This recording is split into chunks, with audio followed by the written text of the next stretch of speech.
नमस्कार साथियों, आज का हमारा टॉपिक है 10 after school activities to sharpen child's brain.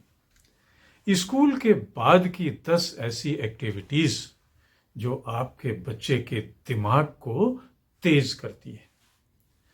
अभी खासकर समर वेकेशन शुरू हो गया है या कहीं कहीं शुरू होने वाला है, तो समर वेकेशन में बच्चे का टाइम अपने मोबाइल और उस पर स्क्रीन टाइम पे जाने के बजाय इन एक्टिविटीज़ में आप उसको इन्वॉल्व करिए, जिससे कि बच्चे का मेंटल ग्रोथ हो सके, मानसिक विकास हो सके। तो आइए जानते हैं वो कौन सी 10 एक्टिविटीज़ हैं जिन पे आपको आफ्टर स्कूल एक्टिविटीज़ हैं जिन पे आपको ध्यान देना है। खासकर मई जून गर्मी की छुट्टियों में जरूर इसको करना है। तो सबसे पहली activity, after school activity, is the formation of reading club. Reading club एक तैयार कराइए, बच्चे को उसको ज्वाइन कराइए, because it encourages critical thinking, comprehension and vocabulary development. अगर बच्चा रीडिंग हैबिट में और रीडिंग क्लब को उसने ज्वाइन किया है तो उसके अंदर एक क्रिटिकल थिंकिंग डेवलप होती है, समझने की शक्ति डेवलप होती है, और साथ में उसकी भाषा में, शब्दों में वोकैब्युलरी जो है, उसका शब्दकोश वो बड़ा होता है।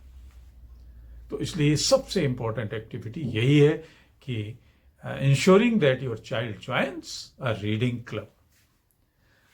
Second is involving the child in mental games like chess. सबसे बड़ा मेंटल गेम है चेस। बच्चे को छुट्टियों में खिलाइए। क्या चेस तो आप जानते हैं। तो इससे क्या होता है? It promotes strategic thinking, problem solving, concentration skill, which are beneficial for brain development. अगर आप चेस में बच्चे की रुचि जगाएंगे तो आप बच्चे में एक स्ट्रेटजिक थिंकिंग डेवलप करेंगे। बच्चा एक स्ट्रेटजी बनाने वाली सोच रखने लगेगा, आगे क्या करना है, कैसे करना है, कैसे इन गोटों को उड़ाना है। तो एक ये चीज होगी। दूसरी चीज ये है कि उसमें कंसंट्रेशन स्किल बढ़ेगी, उसमें प्रॉब्लम सॉल्विंग स्किल बढ़ेगी, ध्यान देने की। तो ये सब उसके ब्रेन डेवलपमेंट के कारक बनेंगे। तीसरी जो एक्टिविटी है स्कूल आफ्टर स्कूल एक्टिविटी, जिसमें बच्चे का इंटरेस्ट जगाना है, और वह है allowing him to join coding classes. Learning languages like Python and Scratch is going to enhance logical thinking, creativity and problem solving abilities. अगर आपने कोडिंग क्लासेस बच्चे को ज्वाइन करा दिए या उसको इंटरेस्ट बढ़ा दिया, उसने पाइथन लैंग्वेज सीख ली, स्क्रैच लैंग्वेज सीख ली, तो जो कि आगे जो आपके मल्टी नेशनल कंपनीज में जो जॉब की अपॉर्चुनिटीज हैं, बच्चा अपनी एजुकेशन पूरा करने के बाद उसमें पहुंच जाएगा। लॉजिकल थिंकिंग उसमें बढ़ेगी, क्रिएटिविटी बढ़ेगी, प्रॉब्लम सॉल्विंग एबिलिटीज बढ़ेगी। तो ये तीसरी कोडिंग क्लासेस। चौथी चीज है म्यूजिकल इंस्ट्रूमेंट लेसन्स। उसको म्यूजिकल इंस्ट्रूमेंट बजाना सिखाइए, because playing a musical instrument stimulates various parts of the brain. दिमाग के सारे पार्ट्स को झंझोड़ता है, स्टिमुलेट करता है। It improves memory coordination and mathematical skill बजाने से। तो ये उसकी ब्रेन को शार्पन करता है और उसके खाली समय को यूज करता है। पांचवी चीज जो आफ्टर स्कूल एक्टिविटीज में बच्चे में इनकलकेट करनी है, पैदा करनी है, दैट इज आर्ट क्लासेस।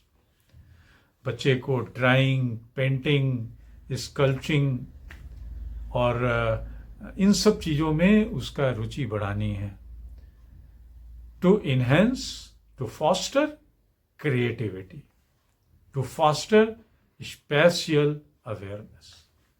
बच्चे का हैंड आई कोऑर्डिनेशन, बच्चे की क्रिएटिविटी, ये सब बढ़ाने के लिए ये आर्ट क्लासेस जरूरी हैं। एक और एक्टिविटी है, 6वीं एक्टिविटी, जो आफ्टर स्कूल एक्टिविटी होगी आपके बच्चे के दिमाग को बढ़ाने के लिए, वो है साइंस एक्सपेरिमेंट्स।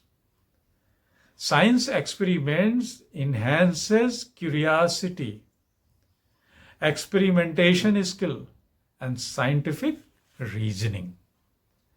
बच्चे में ये सब चीजें बढ़ती हैं, क्यूरियोसिटी बढ़ती है, उसमें विज्ञान और करके सीखने की ललक बढ़ती है, उसमें साइंटिफिक रीजनिंग की वो बढ़ती है कि ऐसा क्यों है, कैसे है, जानने की, सोचने की, समझने की क्षमता।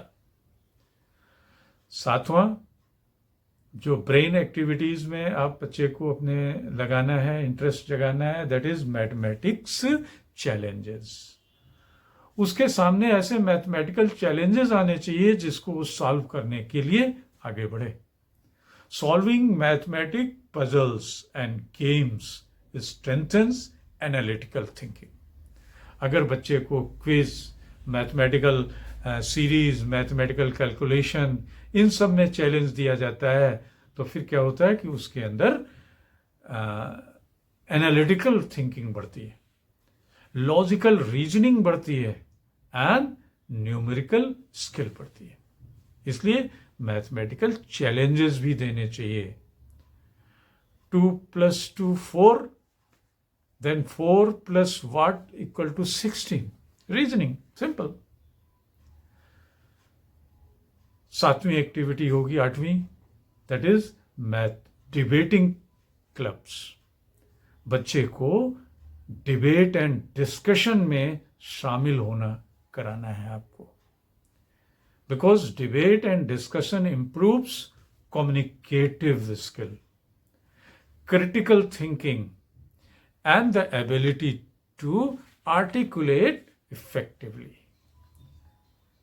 जो ये डिबेटिंग स्किल में ये चीजें बढ़ती हैं, और जब ये बढ़ती हैं तो अपनी बात कहने की उसकी क्षमता बढ़ती है। 9वीं चीज है लैंग्वेज क्लासेस। बच्चे को तरह तरह की भाषाएं सिखाइए, एक भाषा, दूसरी भाषा, तीसरी भाषा। Learning a new language boosts cognitive flexibility.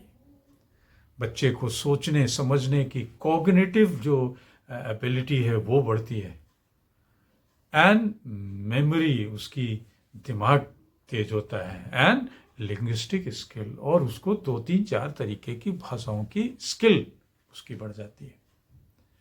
तो उसको लैंग्वेज क्लासेस भी कोई ना कोई एक देना है।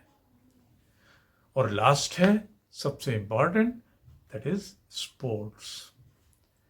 क्योंकि स्पोर्ट्स आपके पूरे ब्रेन को रिसाइकल करता है। It fosters physical health, cognitive ability, decision making, team work and mental health. ये आपके शारीरिक, मानसिक सारे स्वास्थ्य को ठीक करता है, बच्चे की कॉग्निटिव एबिलिटी को मजबूत करता है, डिसीजन मेकिंग उसके अंदर पैदा करता है, टीम वर्क पैदा करता है, उसके अंदर सहन शक्ति भी पैदा करता है, उसको सोशल भी बनाता है। तो ये हमारी 10 एक्टिविटीज जो हम सबको याद रखनी है समर वेकेशन में, और वैसे भी स्कूल के बाहर बच्चे अपने मोबाइल और इसमें न फंसने पाए, तो इनसे बचने के लिए इस तरीके की एक्टिविटीज हमें डेवलप करनी है। तो साथियों, अगर आपने हमारे चैनल @Mr. Sudeep 104 को शेयर एंड सब्सक्राइब नहीं किया है तो जरूर करें। हम आपके लिए इस तरीके की एजुकेशनल वीडियो लाते रहेंगे अगले किसी एक और टॉपिक में। तब तक के लिए नमस्कार।